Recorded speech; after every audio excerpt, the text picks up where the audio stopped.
ಖಾಲಿ ಇರುವ ಸರ್ಕಾರಿ ಹುದ್ದೆಗಳ ಭರ್ತಿಗೆ ವಿದ್ಯಾರ್ಥಿಗಳು ಆಗ್ರಹಿಸ್ತಾ ಇದ್ದಾರೆ. ವಿದ್ಯಾರ್ಥಿಗಳನ್ನ ವಶಕ್ಕೆ ಪಡೆದಿದ್ದಾರೆ ಪೊಲೀಸರು. ಅವರ ವಿರುದ್ಧ ಈಗ ರೈತರು ಕಿಡಿಕಾರ್ತಾ ಇದ್ದಾರೆ.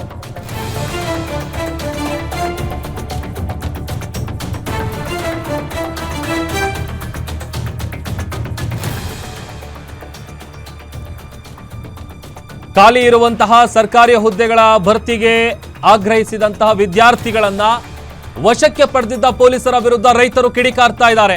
ವಯೋಮಿತಿ ಹೆಚ್ಚಳ ಸೇರಿದಂತೆ 10 ಹಲವು ಬೇಡಿಕೆಗಳನ್ನ ಈಡೇರಿಸಬೇಕು ಅಂತ ವಿದ್ಯಾರ್ಥಿಗಳು ಪಟ್ಟು ಹಿಡಿದಿದ್ದಾರೆ. ಪೊಲೀಸರು ಹಾಗೂ ಪ್ರತಿಭಟನಾಕಾರರ ನಡುವೆ ಮಾತಿನ ಚಕಮಕಿ ನಡೆದಿದೆ. ಪ್ರತಿಭಟನೆ ಹತ್ತಿಕ್ತಾ ಇದ್ದೀರಿ ಅಂತ ವಿದ್ಯಾರ್ಥಿಗಳು ಆಕ್ರೋಶ ಹೊರಹಾಕಿದ್ದಾರೆ. ಕಮಿಷನರ್ ಎನ್ ಶಶಿಕುಮಾರ್ ಮನವೊಲಿಕೆಗೂ ಕೂಡ ಅವರು ಬಗ್ಗಿಲ್ಲ. 2 ಬಸ್ಗಳಲ್ಲಿ ಪ್ರತಿಭಟನಾಕಾರರನ್ನ ವಶಕ್ಕೆ ಪಡೆದಿದ್ದಾರೆ ಪೊಲೀಸರು. ಬಂಧಿಸಿದ ಹೋರಾಟಗಾರರನ್ನ ಬಿಡಬೇಕು ಅಂತೇಳಿ ರೈತರು ಆಗ್ರಹಿಸ್ತಾ ಇದ್ದಾರೆ. ಶ್ರೀನಗರ ವೃತ್ತದಲ್ಲಿ ರೈತ ಮುಖಂಡ ಶಂಕರ ಅಂಬಲಿ ನೇತೃತ್ವದಲ್ಲಿ ಪ್ರತಿಭಟನೆ ನಡೀತಾ ಇತ್ತು. ಆ ವೇಳೆ ಅಲ್ಲಿ ಅವರನ್ನ ವಶಕ್ಕೆ ಪಡೆದಿದ್ದಕ್ಕಾಗಿ ಈಗ ಆಕ್ರೋಶ ಭುಗಿಲೇಳ್ತಾ ಇದೆ.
ಅಕ್ಷಯ್ ಯಾಕೋ ನೋಡಂತಿ ಸರ್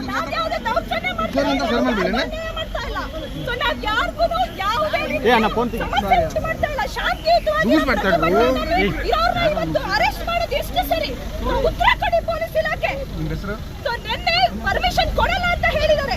ಹೋರಾಟಕ್ಕೆ ಯಾವ ಪರ್ಮಿಷನ್ ಬೇಕು? ನಮ್ಮ ಹೋರಾಟ ನಮ್ಮ ಹಕ್ಕು. ನಾವು ಹೋರಾಟ ಕಟ್ಟೆ ಕಟ್ತೀವಿ. ಕಾಲಿರಂತ ಹುದ್ದೆಗಳನ್ನ ಭರ್ತಿ ಮಾಡ್ಕೊಳ್ಳಿ. ಅವತ್ತು ನಮ್ಮ ಹೋರಾಟ ಮುಗಿಯುತ್ತೆ. ಅಂದ್ರೆ ಈ ದಿನ ಅನುಮತಿ ಕೋರಿದ್ರು. ಅನುಮತಿ ಕೋರಿದಂತ ಸಂದರ್ಭದಲ್ಲಿ ನಾವು ಬಹಳಷ್ಟು ಹೆಚ್ಚುವರಿ ಮಾಹಿತಿಯನ್ನ ಕೇಳಿದ್ವಿ. ಯಾಕಂದ್ರೆ ಅವರು ಪ್ರೆಸ್ ಮೀಟ್ ಅಲ್ಲಿ ಸುಮಾರು ರಾಜ್ಯಾದ್ಯಂತ 30,000 ಜನ ಬರ್ತಾರೆ ಅನ್ನುವಂತ ಒಂದು ವಿಷಯ ಹೇಳಿದ್ರು. ಅದ್ರ ಜೊತೆಗೆ ಕೆಲವು ಲೈಬ್ರರಿ ಮತ್ತು ಕೆಲವು PGಗಳಿಗೆ ಭೇಟಿ ನೀಡಿದಂತ ಸಂದರ್ಭದಲ್ಲಿ ಅಹೋರಾತ್ರಿ ಧರಣಿ ಮಾಡ್ತೀವಿ, ಜಂಕ್ಷನ್ ಬಂದ್ ಮಾಡ್ತೀವಿ, ರೋಡ್ ಬ್ಲಾಕ್ ಮಾಡ್ತೀವಿ ಅಂತೆಲ್ಲ ಮಾತಾಡಿದ್ರು. ಇದೆಲ್ಲದರ ಹಿನ್ನೆಲೆಯಲ್ಲಿ ಅವಾಗೆ ನಾವು ಸಾಕಷ್ಟು ವಿವರಣೆಯನ್ನ ಕೇಳಿದ್ವಿ. ಯಾರು ಆರ್ಗನೈಸ್ ಮಾಡೋರು, ಎಲ್ಲಿಂದ ಆಕಾಂಕ್ಷಿಗಳು ಬರ್ತಾರೆ, ಯಾರ ನೇತೃತ್ವದಲ್ಲಿ ಬರ್ತಾರೆ, ಎಷ್ಟು ವಾಹನಗಳಲ್ಲಿ ಬರ್ತಾರೆ, ಈ ಎಲ್ಲ ಮಾಹಿತಿಯನ್ನು ಕೇಳಲಾಗಿತ್ತು. ಯಾಕಂದ್ರೆ ಅವರು ಪ್ರತಿಭಟನೆಗೆ ಕರೆ ಕೊಟ್ಟಿರುವಂತಹ ಸ್ಥಳ ಏನಿದೆ, ಇದು ಶ್ರೀನಗರ.